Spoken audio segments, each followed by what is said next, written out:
नमस्कार everyone. So here I am as promised 4 April first shift के अंदर किस प्रकार के क्वेश्चन आए थे, मेमोरी बेस्ड पेपर जो हमें मिले हैं उसके बेसिस पर आपके साथ वो सारे क्वेश्चन में डिस्कस करने वाला हूं, जिससे कि आपको समझ में आए कि क्या है on going trends.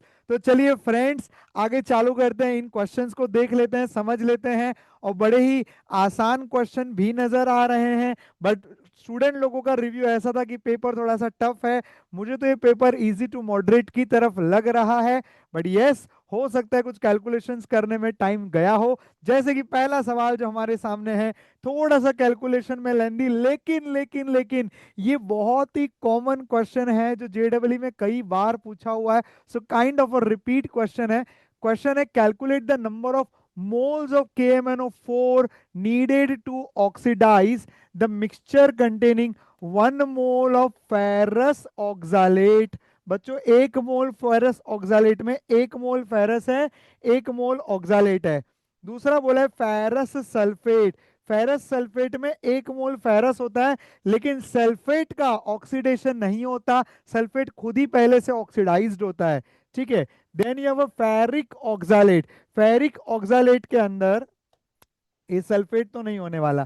Ferric oxalate के अंदर दो आपके पास फेरिक है जिसका ऑक्सीडेशन नहीं होगा, फेरिक का ऑक्सीडेशन होता नहीं है। ऑलराइट। और क्या है हमारे पास, ऑक्सालेट है। ऑक्सालेट कितना मोल है, ऑक्सालेट जो है C2O4-2, ये हमारे पास 3 मोल है। फिर हमें बोला है फेरिक सल्फेट। बच्चों, फेरिक सल्फेट में ना तो फेरिक का ऑक्सीडेशन होता है, ना ही सल्फेट का ऑक्सीडेशन होता है। ठीक है, क्योंकि वो ऑलरेडी ऑक्सीडाइज्ड स्टेट में होते हैं। तो अभी करना क्या है, हमें हमें ये करना है कि कितना मोल KMnO4 कंज्यूम होने वाला है वो पता करो। जिन बच्चों ने मेरे टाइट्रेशन वाली 30 मिनट्स की वीडियो देखी है ना, 30 मिनट्स की इस वीडियो में मैंने बहुत बेहतरीन तरीके से आपको शॉर्टकट याद करवाया था कि 1 मोल कमीनो फोर, 1 मोल कमीनो फोर 5 मोल फेरस के बराबर है, और 5 मोल ऑक्सालेट 2 मोल KMnO4 के बराबर होते हैं। ऑलराइट, तो कहना है इसे 1 मोल फेरस के लिए 1/5 KMnO4 चाहिए, और 1 मोल ऑक्सालेट के लिए 2/5 KMnO4 चाहिए। अगर ये आपको ध्यान में है तो आप इस क्वेश्चन को मिनटों में सॉल्व कर लेंगे। Alright, so as I said, 1 mole ferrous के लिए आपको ये कितना चाहिए, 1/5। इसके 1 मोल के लिए ये कितना लगेगा, 2/5। अब मुझे बताओ हमारे पास टोटल फेरस कितने हैं, 2 मोल है। 1 मोल के लिए 1/5, तो 2 मोल के लिए ये हो गया 2/5, प्लस ऑक्सालेट हमारे पास टोटल कितने हैं, एक और ये 3, टोटल हमारे पास में 4 ऑक्सालेट है। बच्चों, एक ऑक्सालेट को 2/5 लगता है, तो 4 ऑक्सालेट को 8/5 लगेगा। अरे यस और नो? तो ये हो गया 8 9 10, 10/5, that is equal to 2 moles. So 2 moles should be the final answer for this question. अगर टाइट्रेशन क्वेश्चन आपने नहीं करे हैं तो वो हाफ एन आवर का वीडियो जरूर देखिएगा बच्चों। Acid based titration, redox titration, सब कुछ उसके अंदर कवर किया गया है, लिंक मैंने डिस्क्रिप्शन में डाल दी है। ऑलराइट, चलिए आगे देखते हैं। अगला है find the ratio of the wave number. तो बच्चों, ये आपके फिजिक्स का एकदम सिंपल स्ट्रेट फॉरवर्ड क्वेश्चन मुझे तो नजर आ रहा है।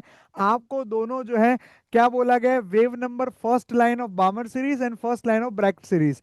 तो ये फॉर्मूला हमने यहाँ पर लिख दिया। वैल्यूज जो है first line of Balmer second to third होता है, और यहाँ पर 4 to 5 होता है। तो ये चीज आपने डाल दी और इनका रेशियो लिया, तो 500/81 इसका रेशियो आता है, which turns out to be 5.81 as a final answer. I hope this was very easy and straightforward from your physics, जो आप सॉल्व करते हो उसके बेसिस पर ये क्वेश्चन हो जाएगा। अगला जो है क्वेश्चन जो है हमें पूछा गया है, the reaction follows a first order. The moment you see the first order, first order का फॉर्मूला आपके दिमाग में आना चाहिए। Find the fraction of molecule dissociated in time T. मतलब टाइम टी में कितने फ्रैक्शन ऑफ मॉलिक्यूल जो है वो आपके डिसोसिएट होने वाला। तो इंटरेस्टिंग यहां पर यही है कि हमें फाइंड क्या करना है, फाइंड ये करना है कितने मोल्स डिसोसिएट हो गए। तो बच्चों, कितने मोल्स डिसोसिएट, फ्रैक्शन डिसोसिएटेड किसको कहते हैं। तो मान लीजिए हमने अगर शुरू में ए मोल लिए थे, उसमें से एक्स मोल डिसोसिएट हो गए, तो what is the degree of dissociation, that is x by a. तो बेसिकली हमें एक्स बाय ए का फॉर्मूला पूछा गया है। अभी फर्स्ट ऑर्डर काइनेटिक्स में मेरे स्मार्ट बच्चों आप ये जानते होगे, a naught is equal to a t e raise to k t, a naught is equal to a t e raise to k t. Alright, so ये आपका फर्स्ट ऑर्डर काइनेटिक का एक्सपोनेंशियल फॉर्म इक्वेशन है जो आपको पता होगा। अब ए not क्या होता है, ये अपना इनिशियल वैल्यू है, मान लो कि वो आपका ए है। एटी क्या होता है, जो बच गया है, वो बच गया बोले तो ए माइनस एक्स, मान लो एक्स क्वांटिटी डिसोसिएट हो गई, तो ए माइनस एक्स जो ये बचा वाली वैल्यू है। अब हमें सवाल पूछा है कि एक्स बाई ए कितना होगा, तो बच्चों हमें यहाँ पर सिंपल मैथमेटिक्स यहाँ पर अप्लाई करनी होगी, बराबर है। तो let me apply that mathematics for you. A हमारा इनिशियल वैल्यू है, एटी हम किसको कहेंगे, ए माइनस एक्स, बराबर, और ई रेस टू के टी। अब मुझे ढूंढना है एक्स बाई ए की वैल्यू, ठीक है, तो एक्स बाई ए की वैल्यू ढूंढनी है, तो let me take this, X को हम लोग एक तरफ रखते हैं, बाकी सब टर्म को एक तरफ ले जाएंगे, और फिर एक्स बाई ए मैथमेटिकली हमें लाना है। तो ये सिंपल मैथमेटिक्स आप जानते हो, फिर भी आपके लिए मैं इसको फट से झट से सॉल्व कर देता हूँ। ई बाई के टी इस तरफ आ गया, तो that becomes e raise to minus k t is equal to a minus x, a minus इसको इस तरफ ले लो, तो x is equal to a minus a e raise to minus k T.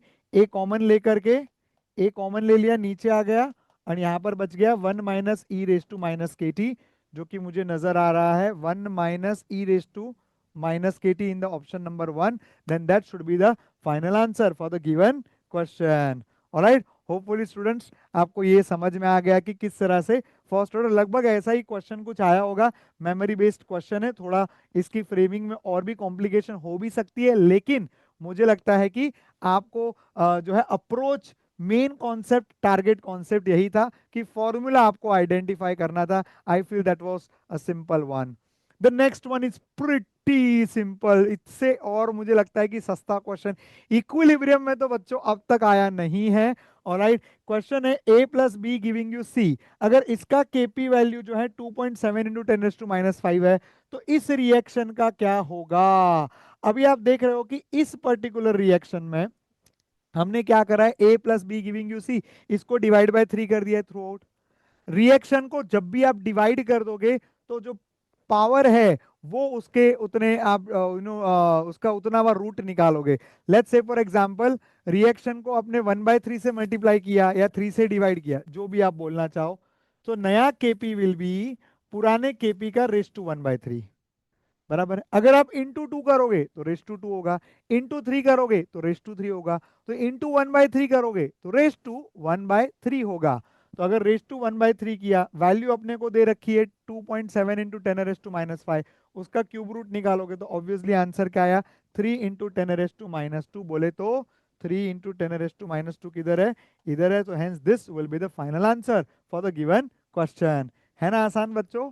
Right, चलिए देखते हैं अगला प्रश्न।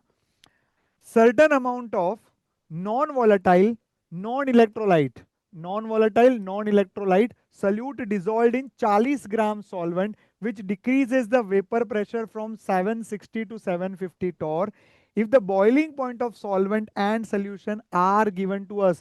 बच्चों में boiling point दे रखा है 3 point whatever it is given to us।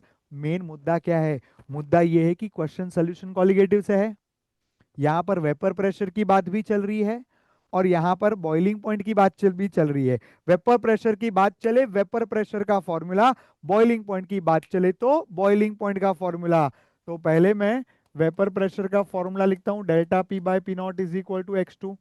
प्यारे बच्चों, इसको हम लोग थोड़ा और सिंप्लीफाई कर देंगे, बोले तो 760 minus 750 upon 760, this should be equal to, this should be equal to x2, x2 बोले तो W2 M2 W1 M1।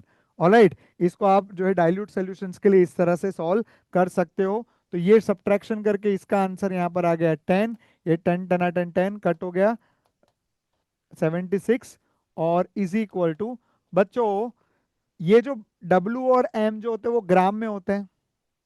अगर मैं इस W1 को केजी में लूं, तो कहना है मेरे को मोलार मास भी केजी में लेना पड़ेगा।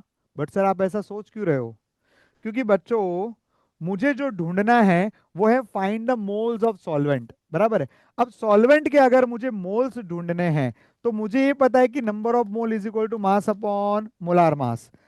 सॉल्वेंट 40 ग्राम लिया है, ये मैं नहीं, सवाल कह रहा है, बराबर है। तो सॉल्वेंट का मास 40 ग्राम है, पर हमें मोलार मास पता नहीं है। तो अगर हमें molar mass of the solvent कहीं से मिल जाए तो बात बन जाए, राइट। तो हमने यहाँ पर क्या करा, हमने जो है मोलार मास जो है, ये अपन मान लीजिए अगर ग्राम में लिखेंगे तो इसको डिवाइड बाय 1000 करना पड़ेगा सो दैट वो केजी हो जाए। ठीक है। अब ये वैल्यू हमें पता होनी चाहिए, ये तो ऑलरेडी पता है। ये वैल्यू अगर हमें पता रहेगी तो कहना है से मुझे M1 मिल जाएगा। M1 मिल जाएगा तो मुझे यहाँ पर नंबर ऑफ मोल्स मिल जाएंगे। ऑब्वियसली डेल्टा टीबी, क्योंकि बॉइलिंग पॉइंट की बात चली है तो बॉइलिंग पॉइंट का फॉर्मूला। सर आई किधर गया, अरे नॉन इलेक्ट्रोलाइट है, आई की क्या जरूरत है, बराबर है। तो डेल्टा टीबी जो है ये कितना है, 319 बिकम 320, तो दिस इज 0.5 का एलिवेशन। केबी की वैल्यू उन्होंने दे रखी है 0.3 लेना है। मोलालिटी अपने को पता नहीं है, कहना है इससे molality became 5/3। Alright, so this whole value is a 5/3। Okay, यहाँ पर है 1000 और ये है आपका M1 जो अननोन है।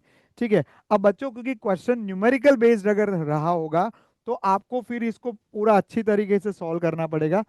मैं एक अंदाजा आपको बता देता हूँ थोड़ा सा। ये देखिए, ये हो जाएगा 325 जार कट हो जाएगा रफली, बराबर है।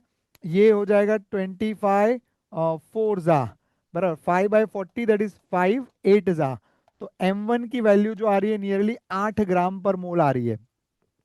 अगर ये 8 ग्राम पर मोल है तो मेरे को मोलार मास मिल गया जो मुझे चाहिए था, बराबर है। अब मोलार मास को मुझे करना क्या है, यहाँ पर डिवीजन में ले लेना है।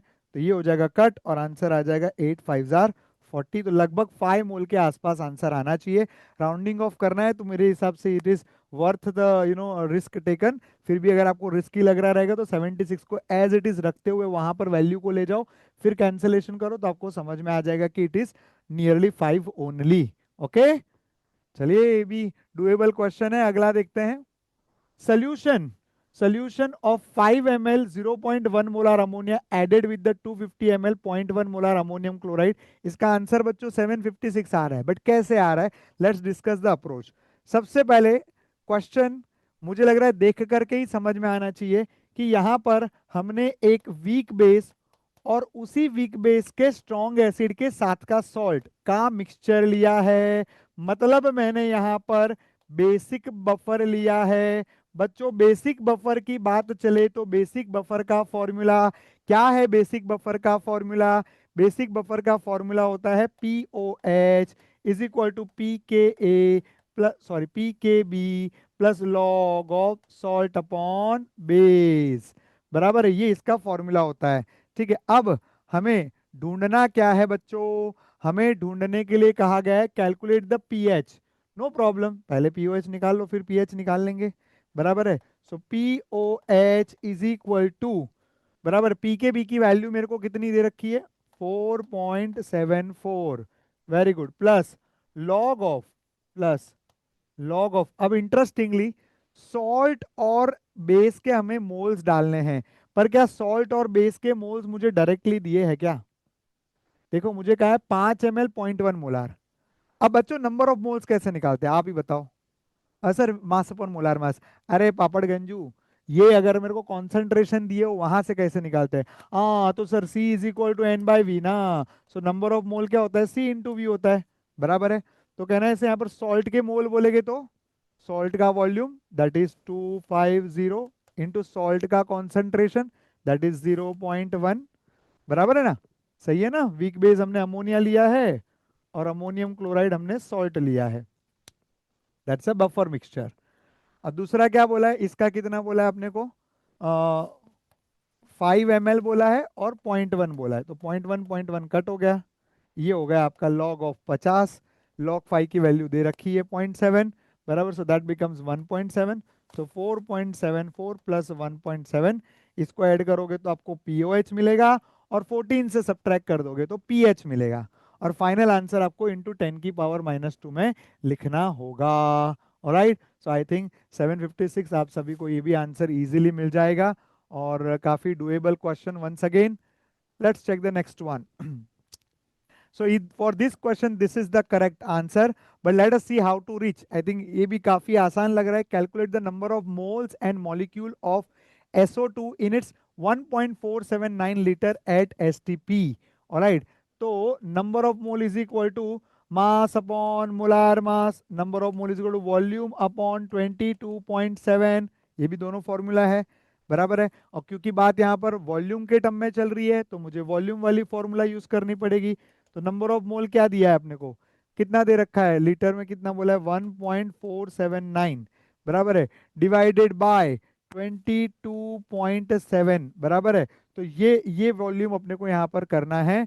तो डेफिनेटली 14 टू जार 28, तो रफली आंसर अगर आप देखोगे तो 1/2 दैट इज 0.5 ऐसी वाली फिगर में जा रहा है।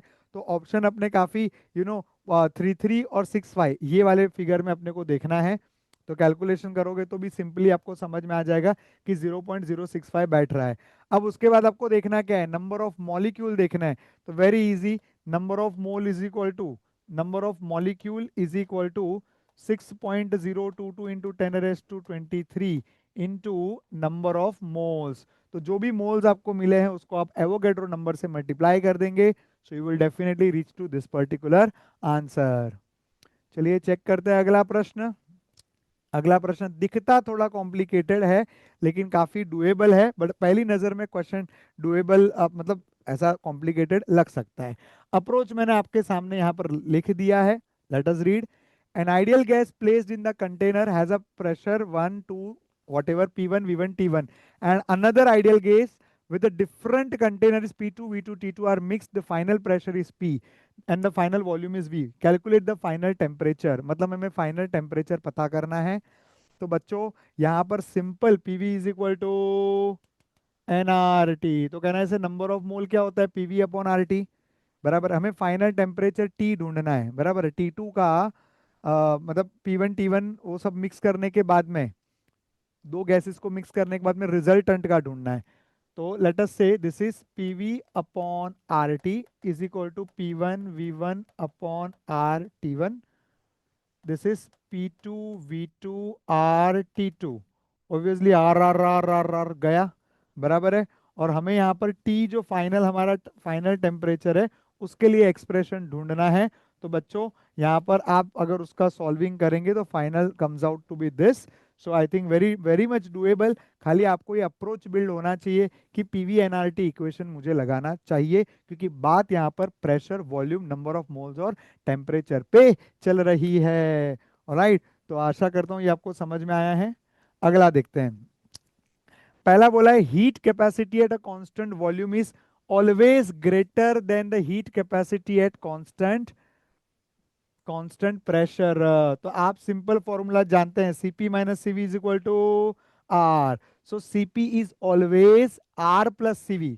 तो Cp का वैल्यू Cv से बड़ा होता है। तो यहाँ पर जो इन्होंने कहा है कि कांस्टेंट वॉल्यूम इज ग्रेटर, ये बात तो गलत हो गई, मतलब स्टेटमेंट 1 जो यहाँ पर गलत है। Statement 2, at constant volume as the work done is zero, heat given to the chaotic motion is reflected in increase in the temperature। शांतता पूर्वक पढ़ने पर समझ में आता है कांस्टेंट वॉल्यूम पे वर्क डन इज जीरो, मतलब when the delta V is zero constant volume पे, then the work done is zero. सही है, हाँ सर ये तो सही है। अब फर्स्ट लॉ ऑफ थर्मोडायनामिक्स छोटे छोटे न्यूबॉर्न बेबीज भी जानते हैं, delta U is equal to Q plus W, बराबर है। तो प्रश्न यह है कि यदि अपना W जीरो है, यदि W जीरो है तो जो भी हीट आप सप्लाई करोगे क्या वो इंटरनल एनर्जी में जाएगा क्या? ऑफ कोर्स जाएगा। अगर इंटरनल एनर्जी में स्टोर होगा तो डेफिनेटली टेम्परेचर बढ़ेगा। Temperature changes when the internal energy changes. तो यहाँ पर इनका कहना ये बिल्कुल उचित है कि ये जो है जो भी हीट आप सप्लाई करोगे उसके कारण टेम्परेचर रेज हो जाएगा। तो statement 1 is incorrect but statement 2 is correct, should be the final answer for the given question. So far मुझे तो लग रहा है कि पेपर डुएबल है, बराबर है। जब रिएक्शंस आ रहे थे, बच्चों से बात हो रही थी, तो लग रहा है कि पेपर चैलेंजिंग आया, चैलेंजिंग आया। बट जो मेमोरी बेस्ड क्वेश्चन हमें मिल रहे हैं उसके बेसिस पर तो लग रहा है कि पेपर डुएबल था। But again it's a memory based, so we don't know कि यहाँ पर कॉन्सेप्ट तो लेकिन यही आए होंगे, तो पक्की बात है कॉन्सेप्ट यही आए होंगे। थोड़ा क्वेश्चन का फ्रेमिंग थोड़ा आगे पीछे हो सकता है, बट क्वेश्चन बिल्कुल यही पर यही आए हैं। तो और ये क्वेश्चन कर लेना भी बहुत अच्छी बात होती है, जिससे आपको कॉन्फिडेंस भी आता है और आप जो है अपने आने वाले अटेम्प्ट को और सुधार सकते हो। और जो बच्चे लोग ये अटेम्प्ट दे करके आए हैं वो अपने मार्क्स भी जरूर वेरीफाई यहाँ पर कर रहे होंगे। क्वेश्चन है, under certain condition the covalency of oxygen can be up to 4, बराबर है। ओके, तो सर्टन कंडीशन में कोवैलेंसी देखिए, ऑक्सीजन का मैक्सिमम कोवैलेंस 4 है, ये तो हम जानते हैं। यूजुअल बॉन्ड जो होते हैं उसके 3 होते हैं। Let's see, in SO2 the oxidation state of oxygen is -2, ये बिल्कुल सही है। SO2 के अंदर अगर आप ऑक्सीजन की ऑक्सीडेशन स्टेट निकालोगे तो -2 है, एंड O2 के अंदर ऑक्सीजन की ऑक्सीडेशन स्टेट +2 है। तो फर्स्ट स्टेटमेंट जो यहाँ पर नजर बिल्कुल आ रहा है वो सही लग रहा है। जो ये covalency can be up to 4, ये थोड़ा सुनने में अजीब लग सकता है, लेकिन जिन्होंने एनसीईआरटी रीड करी उनको स्टेटमेंट जरूर मिल जाएगा। The anomalous behavior of oxygen in the 16th group is due to its small size and high electronegativity. Absolutely correct. क्योंकि क्या होता है कि हर एक में पहला मेंबर जो है वो अपने ग्रुप में सबसे छोटा है, इलेक्ट्रोनेगेटिविटी सबसे ज्यादा है, डी ऑर्बिटल्स नहीं होते। So these are the reason why they behave anomalous. So statement 1 and 2 both are correct, should be the final answer for the given question. Alright, so यहाँ पर ये जो आपका आंसर है वो सही है। अगला देखते हैं, एक्स माइनस, यहाँ पर माइनस चार्ज है, contains 45 neutrons, alright, and 36 electron. अच्छा, और हमें पूछा गया है कि atomic mass, period number and state in which the x will exist, बराबर है। वैसे तो क्वेश्चन बहुत आसान, लिटरली आसान दिख रहा है। अगर किसी के पास 45 न्यूट्रॉन है ऐसा कहा है, 36 इलेक्ट्रॉन है, मतलब 36 इलेक्ट्रॉन है तो 36 प्रोटॉन भी होने चाहिए, बराबर है। सर 36 क्यों 35 ना, हाँ बात तो सही है, क्योंकि 36 इलेक्ट्रॉन एक्स माइनस में है तो एक्स में 35 होंगे। बट ये नहीं भी सोचा तो भी आपको समझ में आएगा कि इन दोनों का सम कितना आएगा, 80। So atomic mass has to be 80, that's so straightforward. And the moment you see the 80 atomic mass, you know this is bromine, come on bro, बराबर, this is bromine and bromine is in the liquid state. तो दोनों में liquid ही दिया हुआ है। कौन से period number को बिलोंग करता है, fluorine, chlorine, bromine, this is period number 4। घाई घाई में बैल जैसा मत करना, fluorine start from the second period, right. So that's the number, period number 4 is the correct answer for the given question. Let's see the next question. Find the value of NLMS for the 19th electron of chromium. तो बच्चों chromium की जो configuration है वो है 1s2 2s2 2p6। I am sure you know 24 electron है chromium के पास, 3s2 3p6। Now very interestingly it is 4s1 3d5, ठीक है। ये क्रोमियम की कॉन्फ़िगरेशन है, बराबर है। अब हम लोग 19th इलेक्ट्रॉन की बात कर रहे हैं, मतलब 24 में से 5 कम। तो 24 में से आपका जो फिलिंग ऑर्डर था उसमें आपने जो है ये 5 इलेक्ट्रॉन निकाल देने हैं, और जो रिमेनिंग है उसके बारे में बात करनी, that would be regarded as a 19th electron. Okay, so 4s1 3d5, अगर 4s1 आप यहाँ पर कंसिडर करते हो, दैट मीन्स ये आपके फोर्थ शेल में है, बराबर। तो इसका n की वैल्यू आ जाएगी आपकी 4, और आपके इसके अंदर जो है l वैल्यू, क्योंकि आप एस सब शेल की बात कर रहे हैं, that's L is equal to 0, बराबर है। एंड इसका जो एम वैल्यू होता है वो भी 0, और एस वैल्यू तो प्लस हाफ माइनस हाफ कोई भी हो सकता है, प्लस हाफ माइनस हाफ, आपको सिर्फ एन एल एम इतना देखना है, एन एल एम यहाँ पर देखेंगे। So with this, this is going as the correct answer for the given question, ठीक है। होपफुली यहाँ तक आपको सो फार सब कुछ इजीली समझ में आ रहा है। आपने कितने अटेम्प्ट किए ये भी मुझे कमेंट में जरूर बताइए, हाँ बच्चों। चलिए आगे बढ़ते हैं अगले प्रश्न की ओर। सो अगला प्रश्न है, the molecule of XgO6 - 4 total number of lone pair sigma. अरे भाई सीधी बात, हाफ विम का, अरे लिम्का नहीं विम का, हाफ विम का, ठीक है। मॉलिक्यूल क्या दिया है अपने को, मॉलिक्यूल दिया है XgO6 - 4। Xg, इसके लास्ट शेल में कितने इलेक्ट्रॉन है, 8। मोनोवेलेंट कोई नहीं, कटायनिक चार्ज कुछ भी नहीं, अनायनिक चार्ज -4, बोले तो 4 इसके अंदर ऐड हो जाएंगे। 8 4 12/2, answer is 6, that is sp3d2। अब मेरा आंसर 6 है, जुड़ने वाले लोग कितने हैं? जुड़ने वाले लोग भी 6 है। अगर मेरा आंसर भी 6, जुड़ने वाले भी 6, इसका मतलब यहाँ पर लोन पेयर नहीं है, सिर्फ 6 के 6 बॉन्ड पेयर होंगे। बराबर है, तो यहाँ पर पूछा है अपने को नंबर ऑफ लोन पेयर। बराबर, नंबर ऑफ लोन पेयर यहाँ पर कितने हो गए? 0। अब सिग्मा बॉन्ड पेयर, इसके लिए आपको स्ट्रक्चर बनाना पड़ेगा। प्यारे बच्चों, जो जेनॉन है, बराबर, जेनॉन जो है ये 6 ऑक्सीजन से जुड़ा हुआ है। ऑलराइट, 6 ऑक्सीजन से जुड़ा हुआ है और -4 की चार्ज है। -4 मतलब ये 6 चपड़गंजू में से कोई तो 4 लोग रहेंगे जिसके ऊपर माइनस चार्ज है, बाकी लोगों पे माइनस चार्ज नहीं है। मतलब उसने कितने बॉन्ड बनाए होंगे? डबल बॉन्ड पूरे बनाए होंगे। ठीक है, तो कुल मिलाकर के सिग्मा बॉन्ड कितने हो गए? 1 2 3 4 5 और 6 है। तो सर डबल बॉन्ड है, अरे तो डबल में एक पाई एक सिग्मा होता है, तो सिग्मा कितने हो गए? 6 हो गए। तो बराबर है, तो बॉन्ड सिग्मा बॉन्ड पेयर कितने? 6 है। तो final answer will become 6 for the given question. ठीक है, so I think this was quite simple.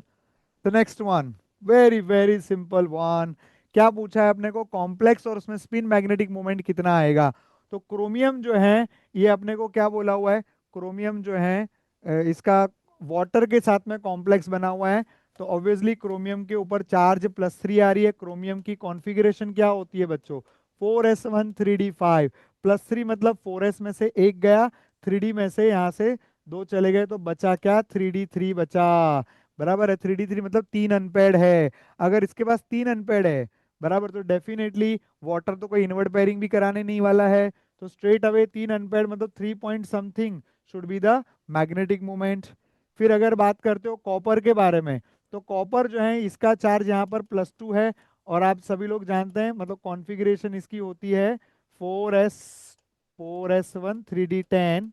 बराबर, +2 मतलब 4s1 में से एक गया, यहाँ से एक गया, तो बचा अभी 3d9। 3d9 मीन्स एक अनपेड इलेक्ट्रॉन। एक अनपेड इलेक्ट्रॉन मतलब 1 पॉइंट समथिंग, तो 1 पॉइंट समथिंग इधर है। अभी इतना हो गया, तो पहले चेक कर लेने का कि ये ए का क्यू और बी का पी कहीं पर है क्या?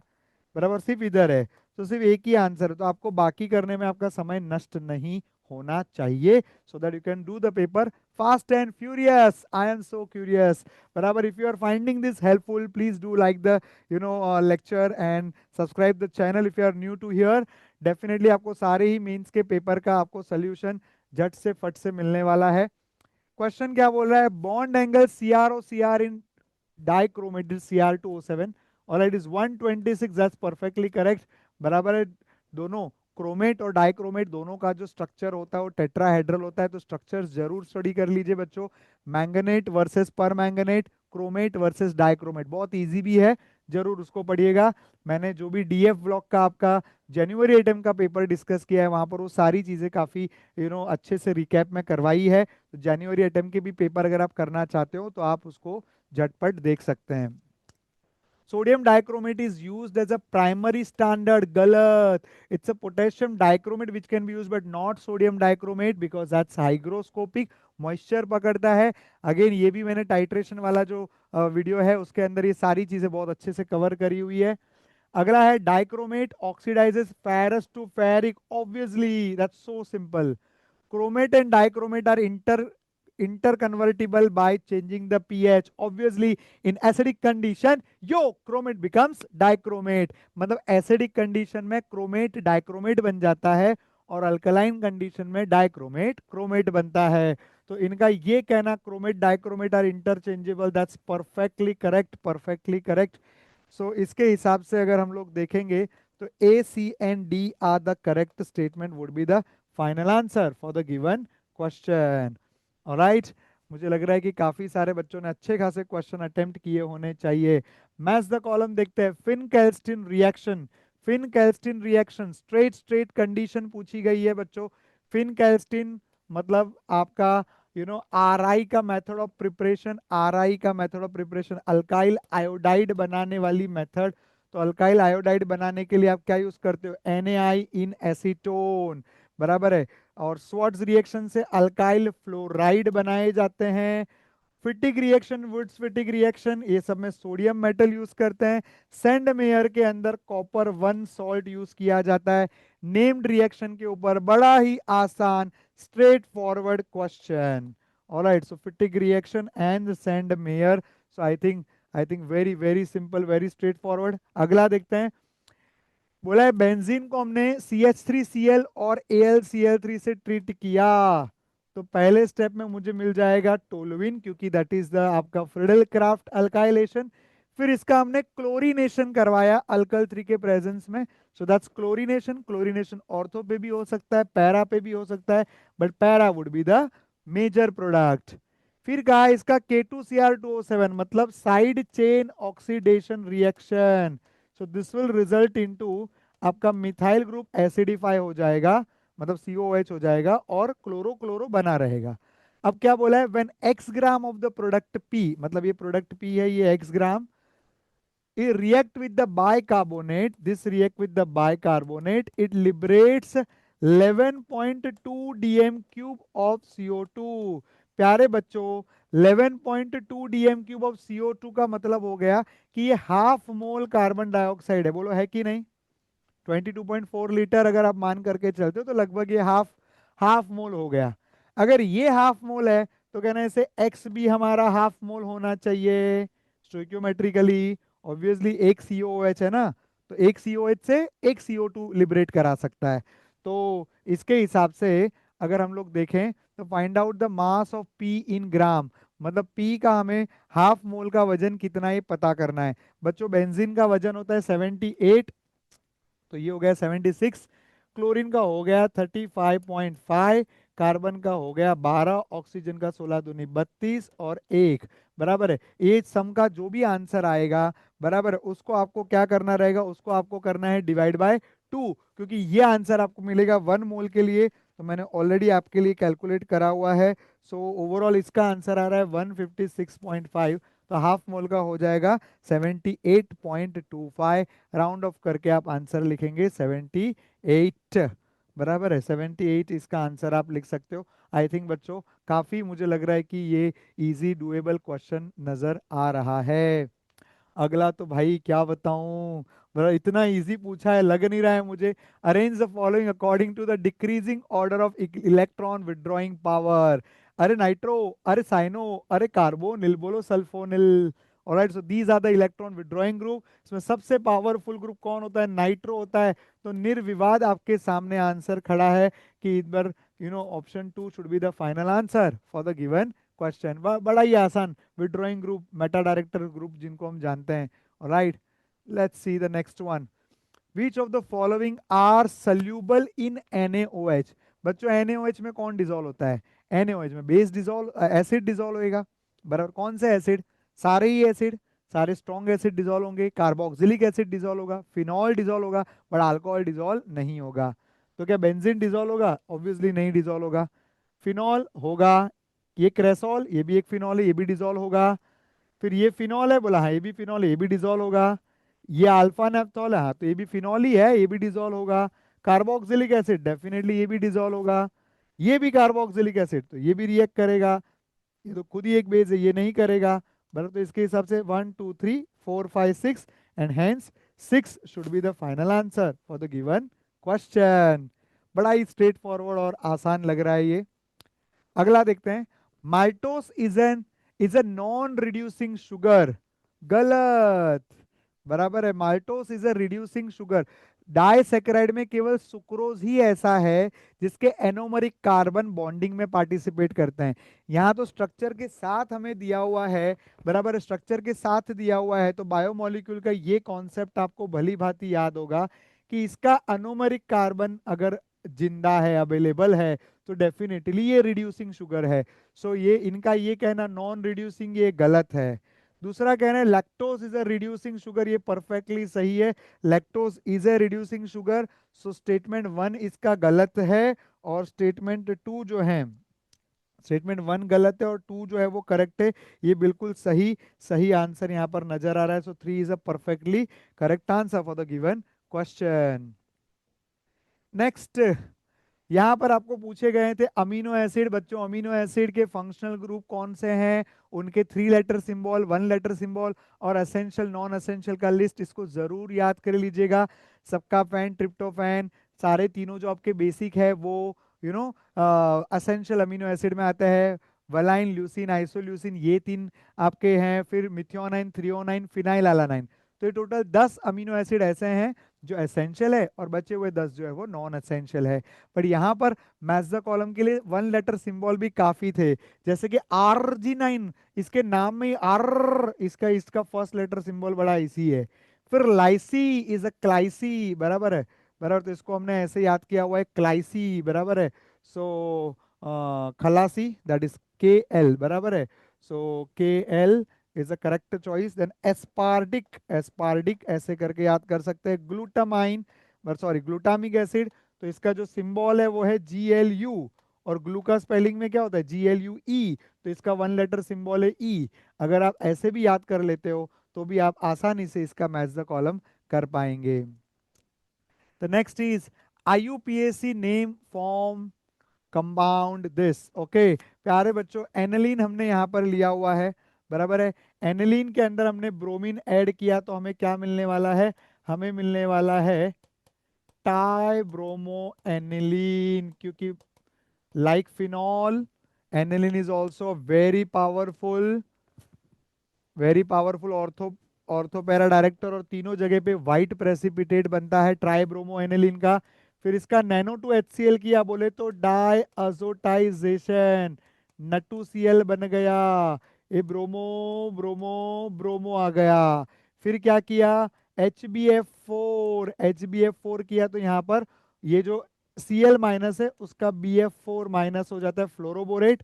अब फ्लोरोबोरेट को अगर आप नैनो टू से अगर आप रिएक्ट करवाओगे तो आपको मिलने वाला है ब्रोमो ब्रोमो ब्रोमो, और ये नटू उड़ जाएगा और NO2 जुड़ जाएगा। Alright, so you get a nitro group there. अभी इसका हमें IUPAC नाम पूछा गया है, तो IUPAC नाम बच्चों किस प्रकार होगा, नंबरिंग आपको लोएस्ट नंबर रूल जो है वो यहाँ पर अप्लाई करना होता है। तो लोएस्ट, क्योंकि नाइट्रो हेलो सभी को प्रीफिक्स में लिखा जाता है, तो there is nothing priority for nitro as such. Okay, so आपने हेलो को पहले ले लिया, फिर आपने नंबरिंग इस तरह से कर दी, तो 135 ट्राई ब्रोमो है और नंबर 2 पे नाइट्रो है। So this should be the final answer for the given question. I think अभी तक सब कुछ बहुत ही बढ़िया बढ़िया जा रहा है। Let's check the next one. Consider the following reaction. बच्चों ये है फिनॉल और ये है थैलिक एनहाइड्राइड, और इसको ट्रीट किया गया है एसिडिक मीडियम में।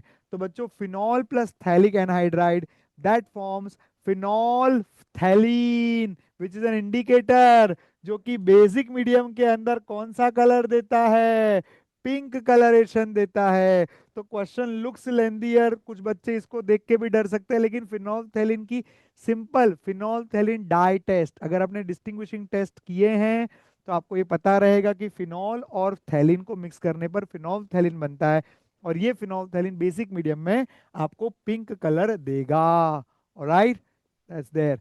नेक्स्ट क्या बोला है, ऐसा कंपाउंड बताओ इन चार में से जो ओजोनोलाइसिस करने पर 2 मोल ऑफ फॉर्मल्डिहाइड देता हो और 1 mole of this compound and 1 mole of this compound देता हो, बराबर है। तो पहले तो ये दो कॉम्प्लेक्स दिखने वाले कंपाउंड को गोली मारो, मेन आप ये देखो कि 2 मोल फॉर्मल्डिहाइड कौन दे रहा है, तो इससे आपका आधा काम सॉल्व हो जाएगा।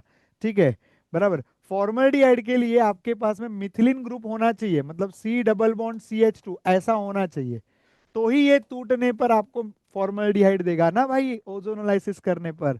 तो अब इसमें देखोगे तो तीन तीन जगह पे ऐसे ग्रुप है, of course it is understood this is CH2, बराबर है। तो आपको 3 फॉर्मल्डिहाइड मिलेंगे, यहां तो एक भी फॉर्मल्डिहाइड नहीं मिल रहा है, तो ये दोनों गए ऑप्शन, बराबर। अब बचे ये दोनों, इन दोनों में इसको तोड़ने पर आपको फॉर्मल्डिहाइड मिलेगा, ये तोड़ोगे तो भी फॉर्मल्डिहाइड मिलेगा, और ये वाले में इसको तोड़ा तो फॉर्मल्डिहाइड, इसको तोड़ा तो फॉर्मल्डिहाइड, बराबर है। अब आपका जो गिवन कंपाउंड है उसको अगर आप देखोगे तो कितने कार्बन है, 1 2 3 4 5, इधर 5 कार्बन है और इधर 1 2 3 कार्बन है।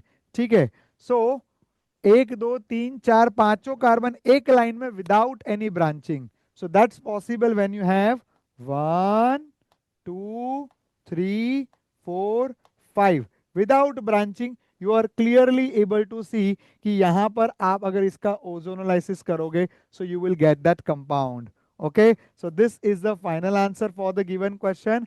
आशा करता हूं कि आज का ये डिस्कशन आपको बहुत ही फायदेमंद लगा होगा। और एज आई सेड, अगर चैनल पे नए हो तो जरूर सब्सक्राइब कर दीजिएगा। कमेंट करके बताइए आपने कितने अटेम्प्ट करे, कितने आपके सही गए। Wishing you very all the best. Channel पे आगे बने रहिएगा क्योंकि यहाँ पर सारा आगे का गाइडेंस, सेमिनार वगैरह सब कुछ जो भी होगा वो हम आपके साथ में शेयर करने वाले हैं। इंजीनियरिंग एडमिशन प्रोसेस से लेकर सारी चीज़ें आपके पास मिलती रहेगी समय समय पर। एमएचटी सीईटी के रिलेटेड भी आपको काफ़ी सारे अपडेट्स चैनल पर मिलते रहेंगे। So thank you very much, wishing you very all the best. So that's all for the time being. पुन्हा एकदा भेटूया। Thank you very much.